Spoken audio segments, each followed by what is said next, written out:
you're running your own business or working in a corporate setting and you're feeling like you are exhausted, or maybe you're feeling like every day is like soul crushing to you, you want to tune into this episode. I have Emily Ahrens on the podcast. She is talking about how to build a purpose-driven business that not only succeeds financially, but also fulfills you spiritually and emotionally. Emily Ahrens is a leading educator to spiritual entrepreneurs, renowned energy healer, and business coach. With over 2 decades of experience blending spirituality and business, Emily's mission is to help outstanding practitioners to build a successful and sustainable business. Her dedication to excellence is setting the gold standard for the healing and coaching industry, seeing business as a spiritual practice.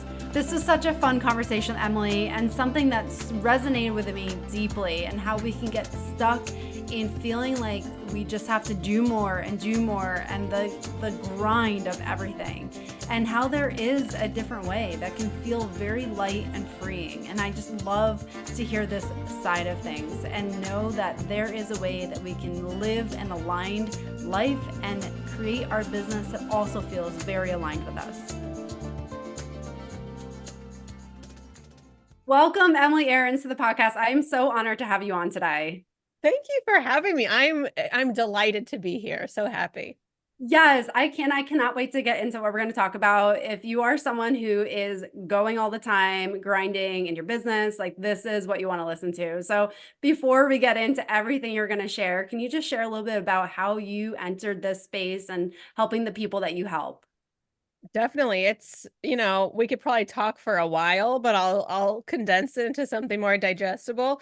So I've been really called my whole life to help other people. And as a 5-year-old, I thought I wanted to be a doctor when I grew up so I could help people. Then we sort of like my young childhood, we had a woman renting a room in our house who was a massage therapist and Reiki practitioner, which kind of opened up the world of alternative healing for me. And while I never had that experience personally, there was some sort of light that just like turned on in my head. And so when I was of the age where I started to do babysitting and odd jobs and like my first little allowance things, I would save up my money and buy books on like aromatherapy and homeopathy and crystals and astrology, because that's what you do when you're like a 10-year-old, right? And maybe like teenager as well. And I really didn't care much for school for the most part. My parents split up when I was about 8 years old, and I moved from Northern California across to Massachusetts with my dad and my brother. And I really just kind of thought, well, I'm just going to be a massage therapist. I'm going to do alternative healing of some variety. And so even though I did look at a couple colleges when I was of age, I knew I was going to go that route. And so right after high school, I studied to be a massage therapist and energy healer. And I started to take more advanced energy healing trainings, intuition trainings, Akashic records, and all kinds of stuff. And I opened my first wellness center when I was 22 years old. I really thought at that time that I was behind. I thought that I was doing things backwards. All my friends were at college. I was doing this. And, now I'm almost 42 and I'm like, what the hell was I thinking? Like, what? Behind? Are you kidding? Like, there are no 22-year-olds who have their own business and live on their own. Like, what in the world? Like, I was crushing it, but I didn't have like parents who could acknowledge that or appreciate that. And like my friends didn't, I mean, they're like, that's really cool. You have your own business. And like, but they didn't, nobody was really celebrating it. So I never really celebrated it. And so I've always been very hard on myself and like pushing to achieve. And I did end up going to college while I was running my own business and living on my own. Somehow I did all that. And when I graduated college, I decided I really wanted to take this business and really expand it and reach more people. And my business partners did not. So we had to sever the relationship, which was really, really messy and really just traumatic, to say the least. And I still did all of the therapy stuff on the side I had a spare room in my apartment that my clients came to see me. And then I started to be like, you know what? I don't like this sort of insecurity with money. It comes in and it goes and it's feast or famine. And I was like constantly discounting myself and just never feeling like I was making the impact that I felt like I needed to make. And I started to take corporate jobs. And eventually I had enough corporate experience where I was like, I felt like my soul was being sucked out. And I was like, I really need to do this full time. And I kind of did some quick math and I had changed careers and be like, all right, if I see X number of clients a week and I had started teaching yoga, if I do that, I'll be fine. And that's what I did. And I really didn't look back. And over the last, it took about 15 years of that sort of hustling as a practitioner in a brick and mortar until I really kind of feel like I reached my rock bottom, which was I became a mom. And my first son was almost a year old, and I was just like exhausted. And I was only working in my office a couple days a week, but it was like I felt like I was burning the candle at both ends, and I wanted to contribute more financially to my family. And I started praying for a miracle, and just something needed to change so that I didn't have to exchange my time for money in the way that I had been. And I started to sort of research and listen to podcasts, and I found a way to begin an online business. And that was about 8 years ago. And the year that I went online, I just made a declaration. I'm not going to do things the way I've been doing them. I'm not going to make decisions the way I've been making them. Everything has to change. I have to change who I'm being. And I didn't really understand I was doing like deep identity work at the time, but I 10x my business that first year. It was like everything started to click and everything started to take off. And I began investing in myself and I began seeing how I was showing up differently. And from the one-to-one model to then one to many model started emerging. My programs like started to evolve. My offerings started to evolve. My pricing was increasing substantially every single thing I put out there. And in the last couple of years, I've really niched down to see that I'm here to primarily help with outstanding practitioners, coaches, healers, and leaders to grow a successful and sustainable business. Because frankly, you get a certification or 10 and you think that you're going to have a better business by getting more certifications, but none of them actually teach you business and marketing in the way that is helpful to having a real business. And frankly, being online, like online business is great, but having social media now, and I didn't have it back when I started my first business, it makes laziness kind of like acceptable as a form of being an entrepreneur where, no one's writing a business plan anymore. We're just starting a social media account and like, that's it. Like, that's my shingle. I'm hanging it up. And so I'm helping a lot of folks who aren't taking themselves and their gifts seriously and to start seeing their work as important and seeing that actually people right now in the world are suffering big time and that there's never been a time that people needed us more as coaches and healers and leaders. And in the last, really honestly, the last week, I've also recognized that I've been running my business in the last couple years or so in this sort of like cushy, safe area. And I'm not serving at my highest level. And it comes so easily and so naturally. And I am at this point here and now today where I'm ready to sort of stretch my own boundaries and really show up and serve at my highest level like I've never done. And really, what I've connected with is being able to serve these sort of what do I say, like not over like maybe like overachieving female CEOs and founders who are definitely successful. Their businesses are great, but they're starting to lose a little bit of their mojo. They're feeling a little bit burnt out. They're seeing that like they can hustle and grind and like work this sort of masculine paradigm of being a business owner and like crush it, but they're losing themselves. They're losing their they're balanced. They're seeing sort of like a disharmony with different aspects of themselves, whether it's their mental health, their physical health, their relationships. They're not having as much fun as they used to. They're not finding pleasure in what they're doing.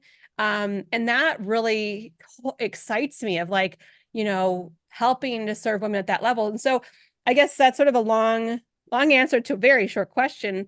But I think I want to demonstrate like, I didn't know what I was here to do necessarily. And I feel like it forms as you walk the path and it expands. And as I do deeper healing on myself and transform internally, so does my business. And we're not really separate from our business. And I feel like sometimes my business is a catalyst for my own personal growth as well. So that's who I am, and that's where I came from. Yeah, there's so many things as you're speaking. I'm like, oh, I want to touch on that for sure. So many things that like I could pull out from what you just said that are just so easy to resonate with. Like personally, and I'm sure people listening are like, yep, like been there for sure. One thing I want to go back to because the theme of kind of what I'm hearing you say is like, as you were talking about, you went into the corporate world, you wanted that sense of security. And that is something I think so many of us want. Like we want that sense of security and we think it is that thing outside of ourselves, that job. But then as you went into it, you said like your soul was like getting crushed by it. And for someone who's listening that is like, I'm in that corporate job, I think my soul is being crushed. What does that feel like? How do you tap into that inner knowing and an inner trust within yourself to know like, this is not right for me. I need to change versus like, but this feels safe because it's secure. Well, if you have that thought, you know what to do. I mean, I think we don't give ourselves enough credit for the intuitive instincts that are inbuilt. We think we have to like see somebody, consult somebody, get their opinion. What should I do? But we all know when we make a decision, it's because like something, it was just that last straw. It was that final tipping point that got us to make a choice. And, every day we go into that soul sucking job, we're making that choice. It's totally a choice that we are making. Now, my husband might disagree with that. He'll be like, because he's a plumber and a farmer. And, he'll say things like, well, I don't choose this. I have to make money. And I say, well, you're choosing that as your means for making money, but you can choose something else. I mean, we are such privileged people. We live in a country where we can choose. We're not just like in a caste system where we can only stay within our ranking. We can do whatever we want. I mean, how many rags to riches stories have we seen or do we need to see before we realize it's possible for us?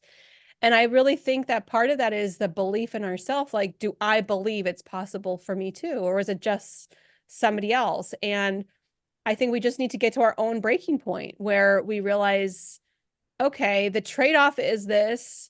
And, we can also look at the stories that we're telling ourselves around safety and security. I mean, I talked to somebody who was an entrepreneur about a month ago, and she was fired from her last job, which kind of forced her to start a business. And she wasn't thinking about starting a business. She was not an entrepreneur, but there she was, like kind of forced out of her cushy corporate job. And she said, and she kept saying, it's so safe, it's so safe, it's so safe. I'm like, but you got fired. How is that safe? Like, that wasn't safe.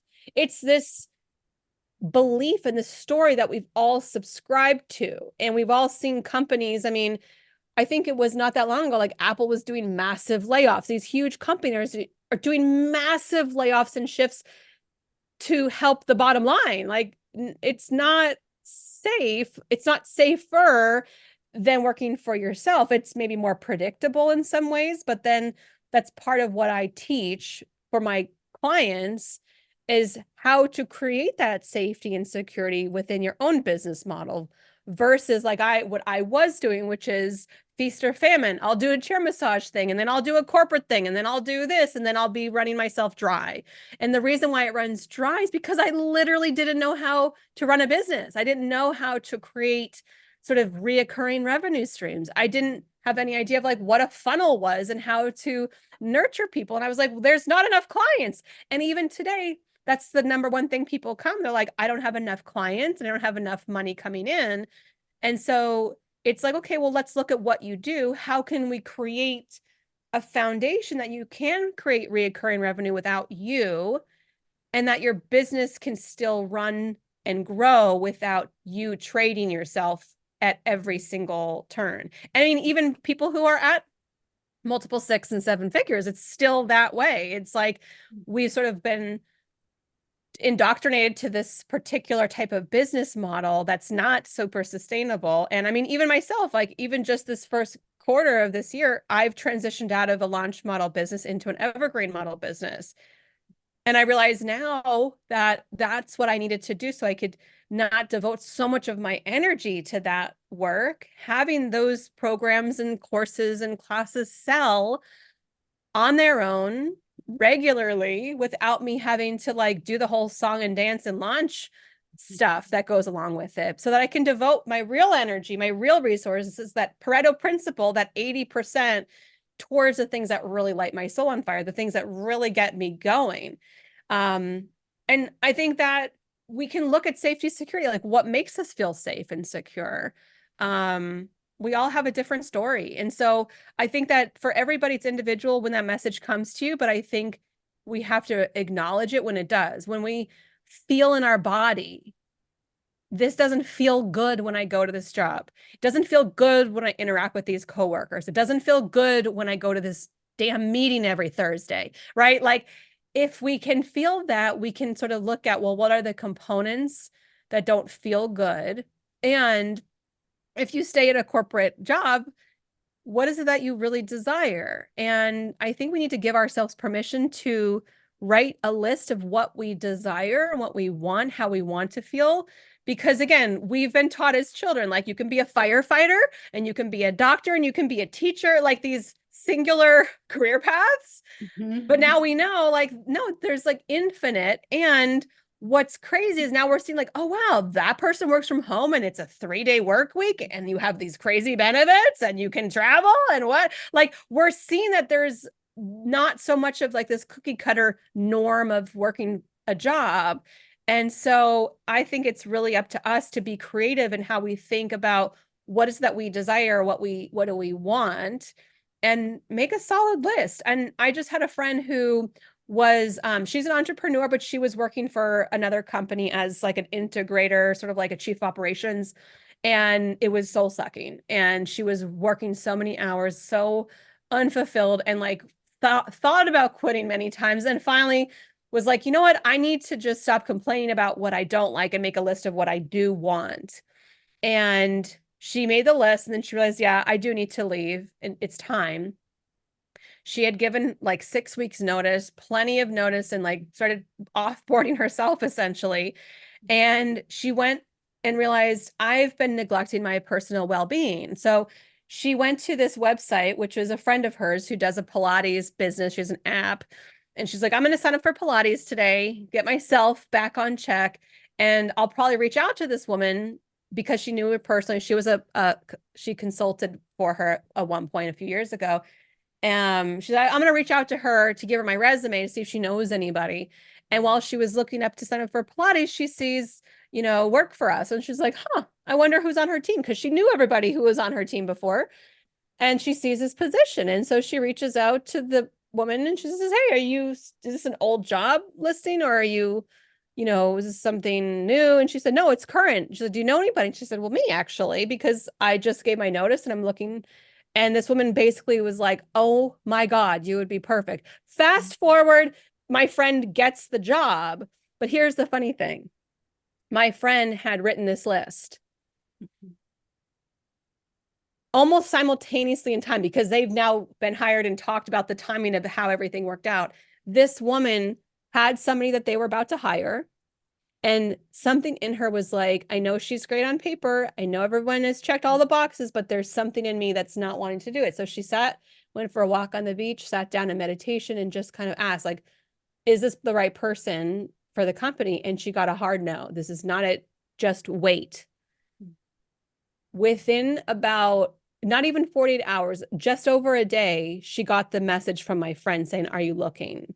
Wow. I have like goosebumps as you're telling me this. Right? I mean, So it's just like, yeah, it's like the that's why universe conspiring for you all the time. Yeah. absolutely. Hmm. Because that's the thing that we neglect is that we think like we're alone on an island and nobody knows our pain and Yeah. problems and blah. But in reality, we're so intricately connected. And so, like, why wouldn't there be a perfect match out there? Mhm. Why wouldn't there be somebody who's looking to hire somebody who's exactly like you while you're looking to work for somebody who's exactly like them? Now, she put on her list a 4-day work week would be amazing, focus on my wellness. They have a 4-day work week at that company. Wow. She's Yeah. working half of the hours and getting paid more. It's like the stuff that you're like, well, that's nice. Oh my God, that's a miracle. That's nice for her. But what about me? But this is the thing. I think it's what I'm opening up is the thought is it is possible for you. It doesn't have to be this or that, corporate or entrepreneur, or like whatever we're thinking the trade-off is. Like, okay, corporate safety, entrepreneurship, instability. That's not necessarily true, either one. So Absolutely. I think we just have to open up our consciousness and ask ourselves, like, is that true? Can, like, what do I want? And I can get it, believe that you can. Absolutely. And then what's something that stood out with that story too, that I think becomes a huge trap for so many people is that you're constantly complaining and focusing on what you don't want. If you Yeah. send her your attention there and you focus on that, that expands. And then when she made the transition to write a list of what she does want, then it's like all of a sudden all these doors open up for her. And it's like, that is something that I think so many of us get stuck in that trap of like, I don't want this, this, and this. And then you see more of it and you're like, well, here it is. This is my Yeah. life. But then like the minute you take that authority to like really create your destiny, now your destiny starts to get created for you. And that is Yeah. just so powerful. And I want to go back to something you said a little bit earlier, because I think this is another trap that people get stuck in, is that you said the 80-20. And I Yeah. think what most of us get stuck in is that 80% is that grind, go, go, go, go. And then maybe if we're lucky, we get about 20% of that soul enhancing Yeah. energy, but Yeah. that's even if we're lucky to get the 20% versus like, I know when you said like focusing on 80% of getting our minds right, our hearts right, our soul right, and then 20% effort. Can you talk about that a little bit more and how that model is really beneficial for expanding yourself and your business? Definitely. And coming, like I said, I mean, I'm 5 minutes off of turning into an evergreen, it seems like, and I won't make it sound like it was easy. I don't want to make it sound like it was like, oh, I just turned on the light and then it was an evergreen done. I had to re-record a lot of programs and courses. I had to redo the front of my funnels because that's where we were bringing people in, and re-strategize and restructure. It took a lot of effort by myself and my COO for us to put the strategy together and implement it and test it and get some results and tweak it. Um, Meanwhile, revenue isn't coming in like it would if we had launched. And so you're really operating on a shoestring budget to be able to make those transitions happen. And in that efforting, because that's what it took a lot of hard work and efforting to get it to that point. And I also recognized how drained I felt on a daily basis. We were both working our butts off. And here's the deal. I usually work from like 9 a.m. to 3 p.m. I turn back into a mom, and then I'm like focusing on my kids and karate and dinner and family and all that.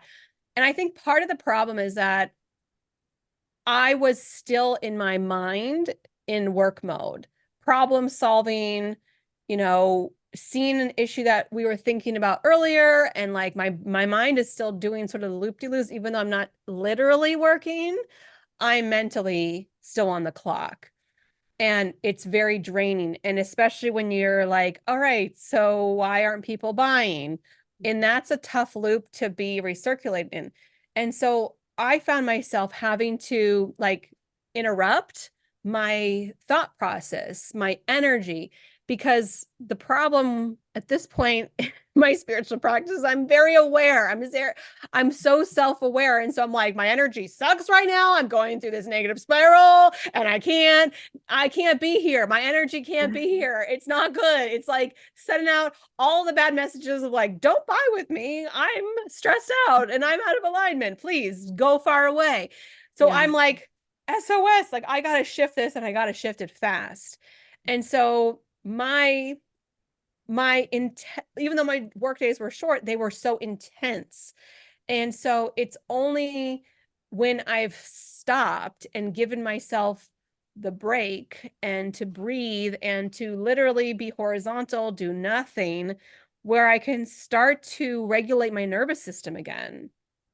And when I can regulate my nervous system again, I can see like, okay, you've overdone it again. You've pushed yourself a bit too far. And, I don't care what human design you are, or what astrological sign you are. We all function different ways, but across the board, we need rest. We need play. We need downtime.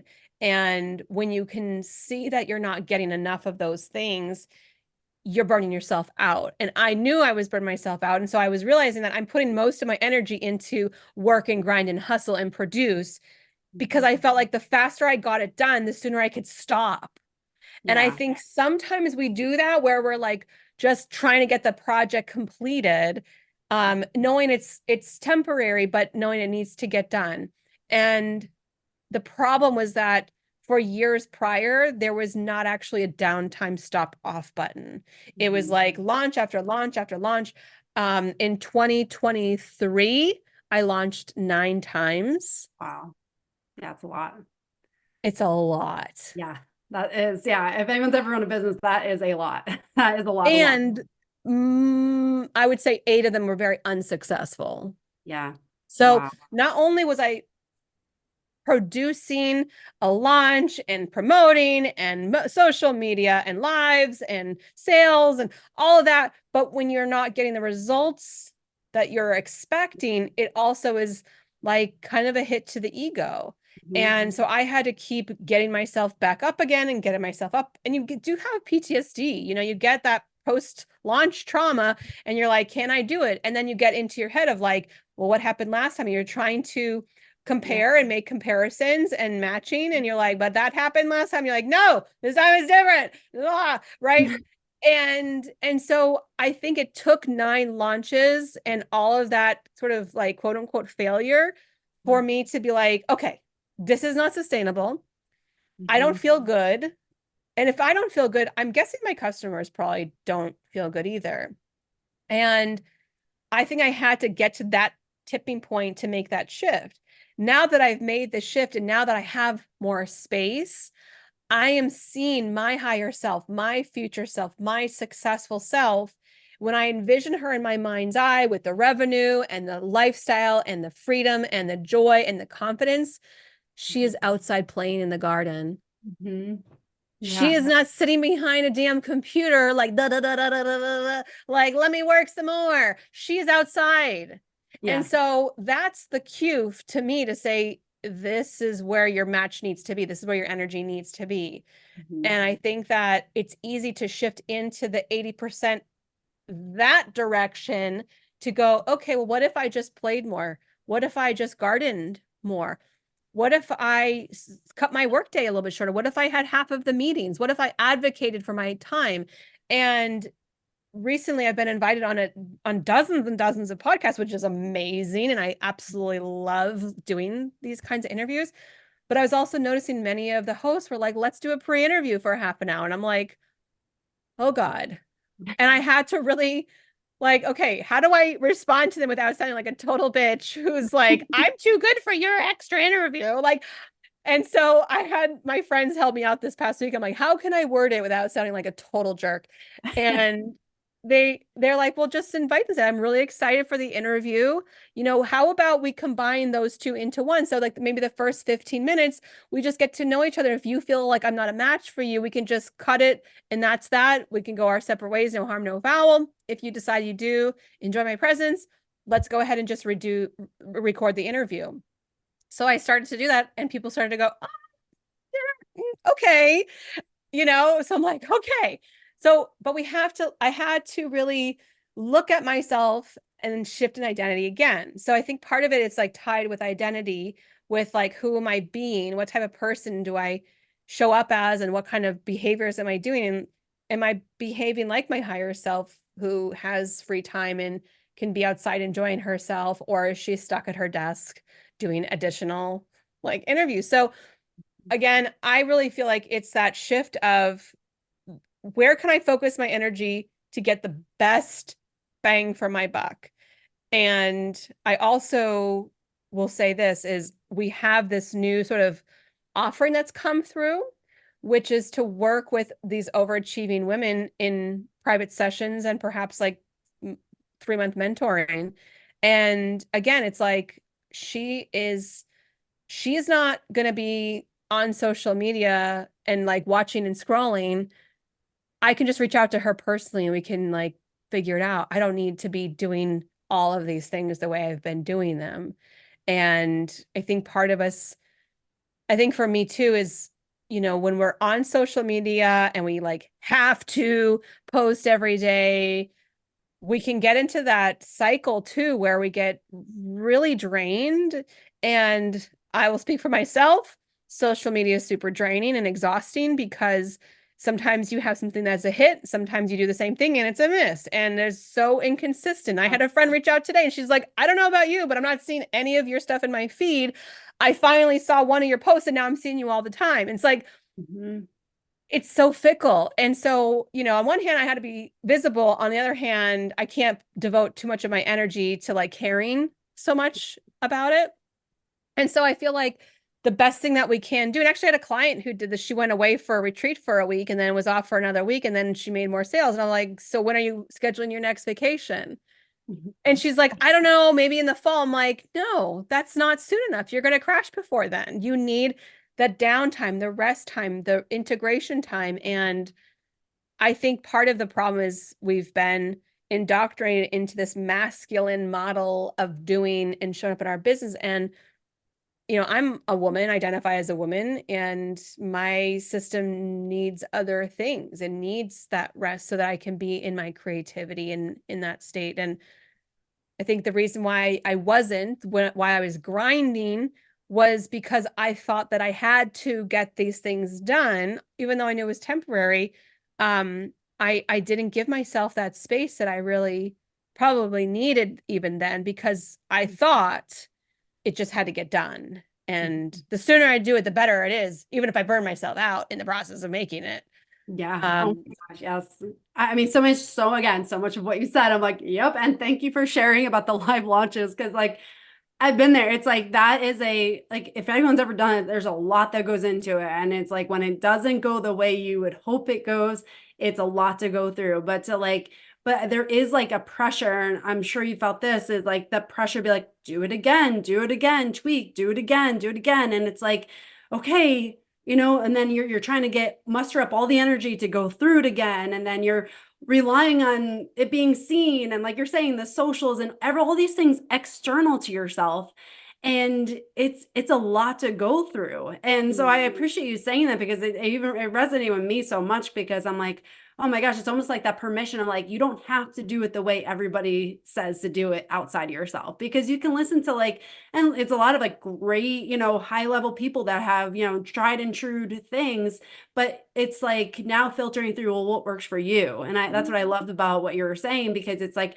that can work for some people as long as they're not burning themselves out. But if you're feeling that drain and energy, that might not be the right system for you. And so it's like that permission to again tune into yourself, rather than trying to like information overload, figure out what's the next thing, what do I have to do now, what's the next strategy, but like allowing yourself to get back to who you are, what works for you. And then like I love that, tune into your inner child, and what does that person want. And hmm. so I love that approach. So relatable and so important, because, and again, that the social media, what you're saying, it's like Yes, it's like that necessary evil. I feel the same way. I don't always love showing up and having to do it, but it feels like, well, if I don't, what's the consequence? It becomes almost like the scarcity mindset. If I don't do the work, what might not happen? Oh, I need to have the money, I need to get the clients. It's like it can become this spiral of scarcity. Mm, And scarcity, we know, does not draw anything great into your life. So I really appreciate you giving another model of something that can work as far as your soul and for your business. mm. And I So, think too, it's like, I look at metrics to mhm, dictate what I do, not how I feel.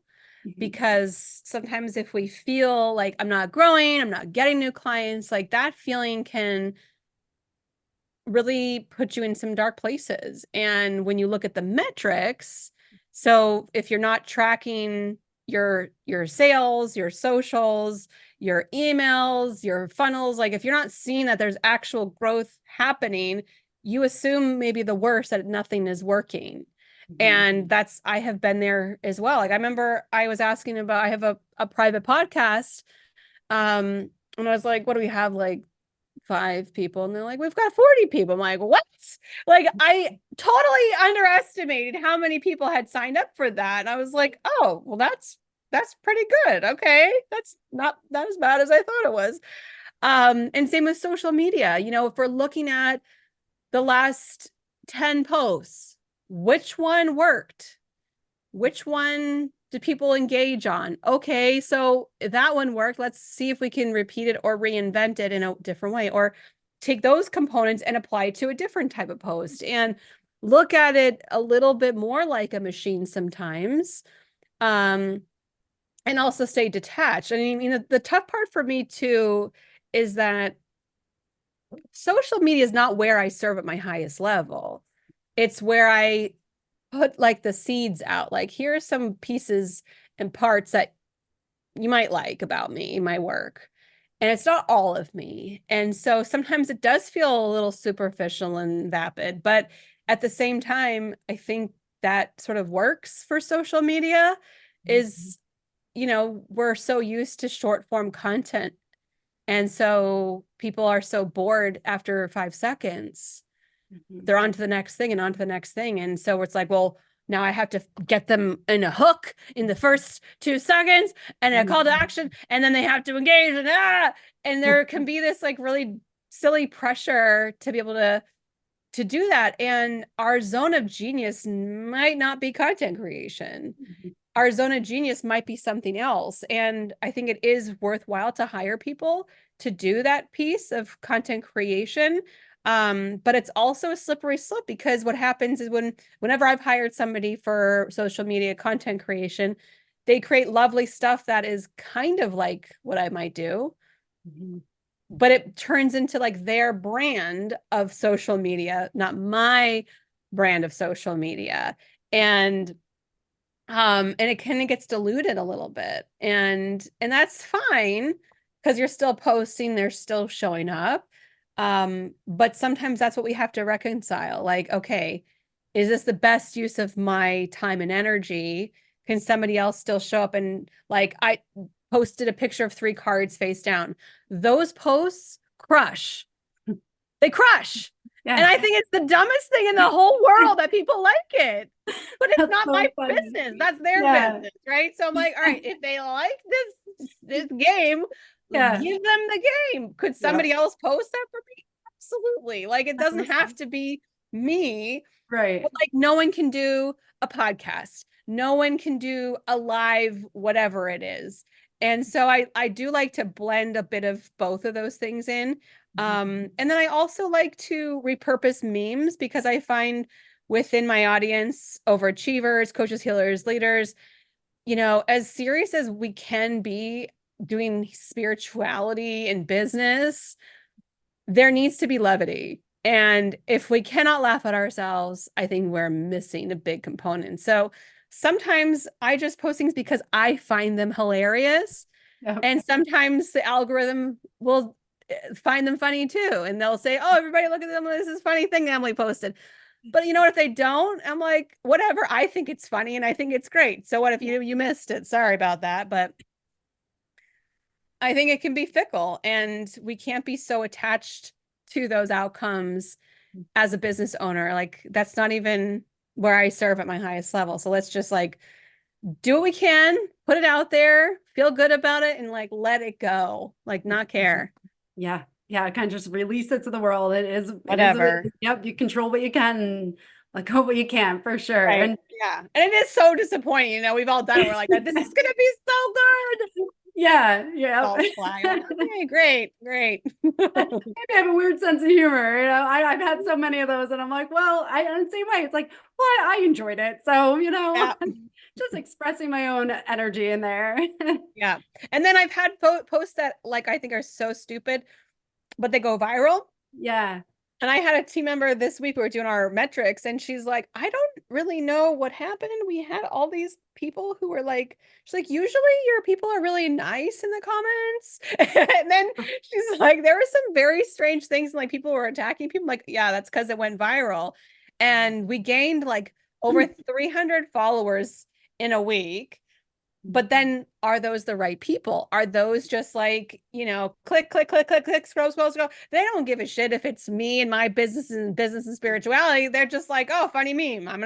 And so the downside of that is that it can look like you have low engagement because you have this influx of followers, but now all of a sudden they're like, why is she posting cards? And why is she posting about business and spirituality? I'm not really into that. I just want like, I'm here for the laughs. And so it can make it in the algorithm very confused. It's like, oh, wow, there's lots of people here, but not engaging. So this isn't an engaging account. We're not going to keep sending people here. And you can actually get kind of punished for it. So it kind of can work against you in a way. Yeah, absolutely. And I think sometimes too, it's like there's a propensity to almost attach your worth to the numbers of what, how many followers, and like, that can become an issue too. And you don't have that separation of realizing that doesn't actually represent your worth. But there can be this, again, like you get indoctrinated into thinking that more followers means you're a better person in business, even though it doesn't Oh equate. God. Just But yeah, but that if you don't know any better, that can also play a big role in you not having a good energy, because now your worth is fluctuating based on what's happening with your followers, and we know that's all over the place. trash. Yeah. And I Yeah. mean, I've also had coaches who were like, this is how I buy followers. And I'm like, what? I mean, that was a thing for a while. People were buying thousands of followers. So yeah, these are false gods. These are not Yes. real things. Yes. These are vanity metrics. Constructs. Yes.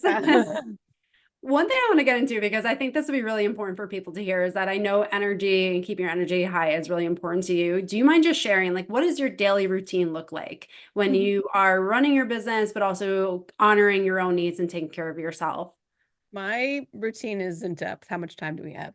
Um, so I do typically wake up before my kids, and my sleep has been getting better and better recently. And I know it has to do with this shift off of like that work, work, work mode and into more playfulness. And I realized also, I guess this is a self-reflection, is that I had devoted a lot of energy to being stressed and worrying about like this and that, and da da da. And I'm just like, I can't give more time to that. I can't give more energy to that. And one of the two best compliments I get consistently are, one, I love your energy, and number two is you're so authentic. And I love that. I appreciate those compliments, but it's not all high vibes for me all the time.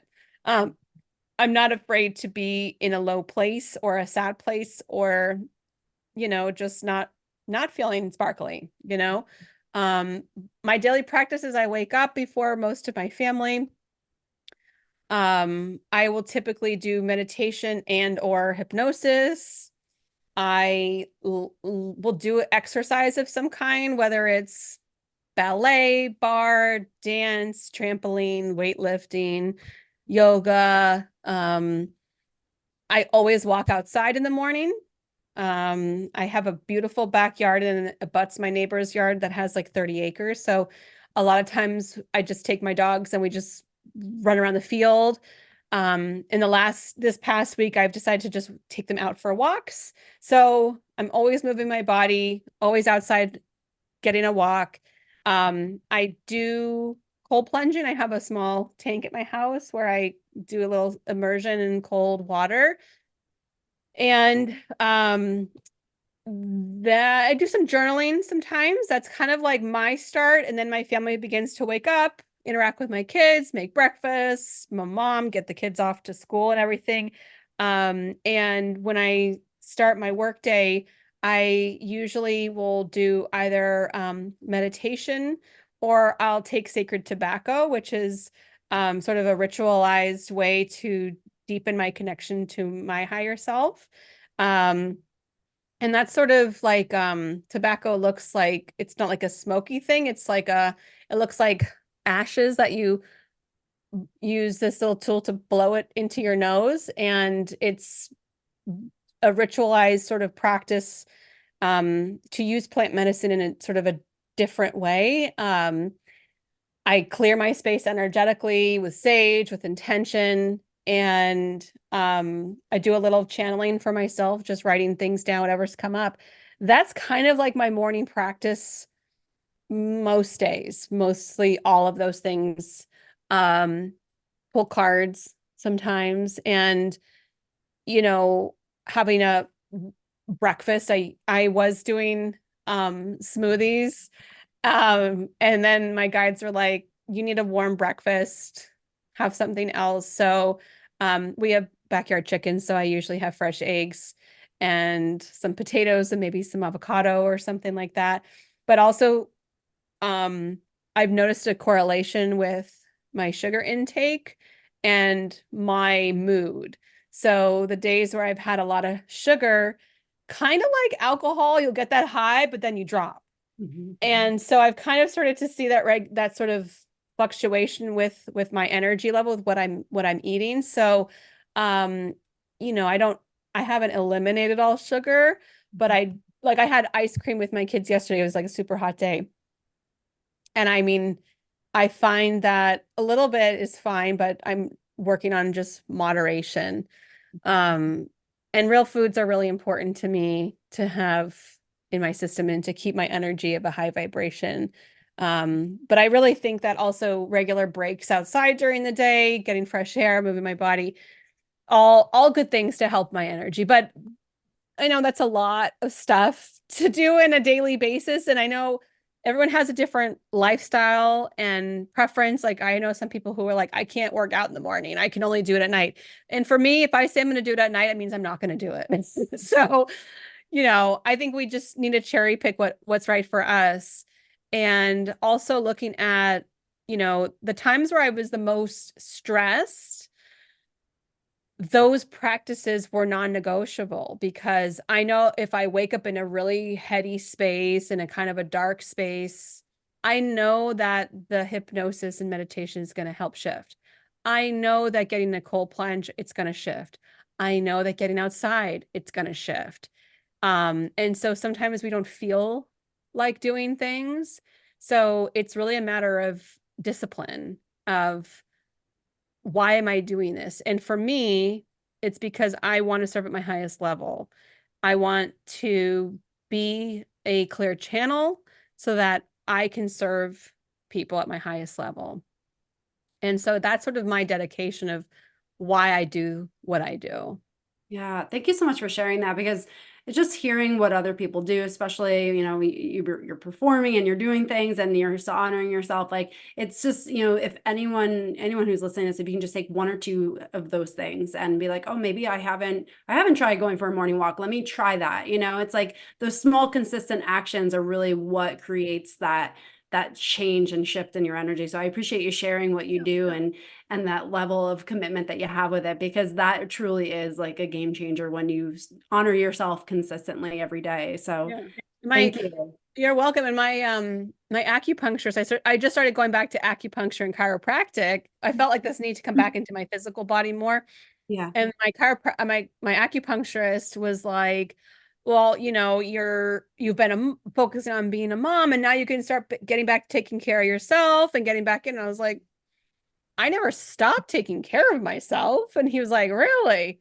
You're like, that's the assumption, My is that God. you become a mother and then everybody else becomes first. And it is actually kind of like a juggling game when you become a mom and you've got another 1 year old again. So it's like that, who's got the first seat? Like, really?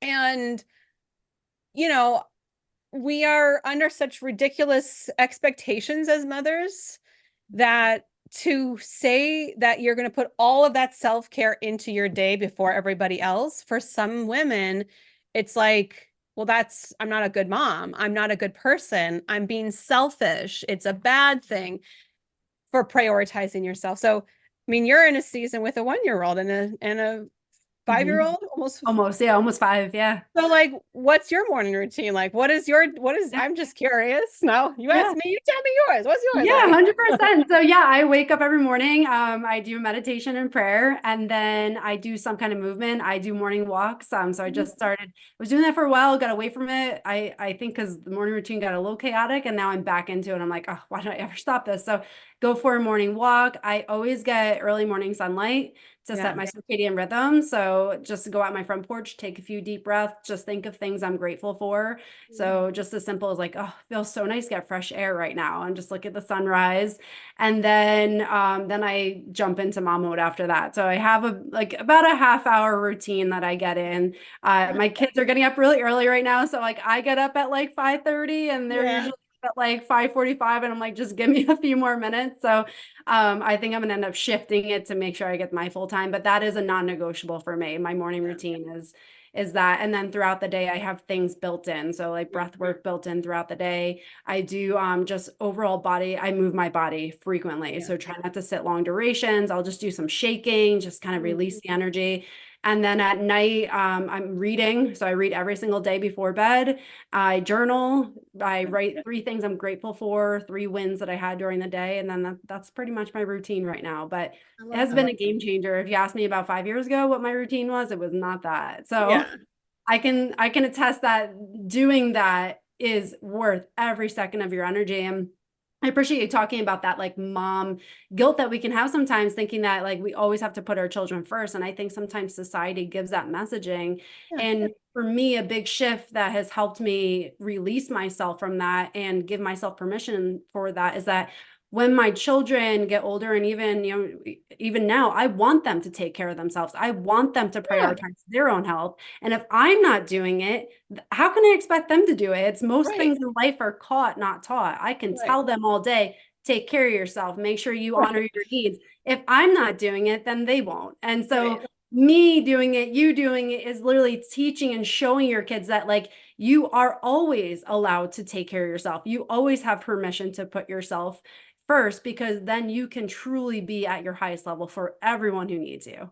Totally. And if they see you prioritizing yourself and maybe they can't get you when they want you because you're in the middle of your walk or your routine or whatever, that's not necessarily a bad thing because they're also going to learn to advocate for their own needs. And also, when they're in partnership, it's not going to be so bizarre and unusual. Like for my husband, when we first had my son and I was like trying to get a workout in and he's like crawling all over me and I'm like, you can see I'm trying to exercise. Can you just physically pick him up, bring him into the other side of the house, and entertain him for 20 goddamn minutes because I need to be alone? Like it would get so frustrating. It's like, why are you walking around the house and watching him on me?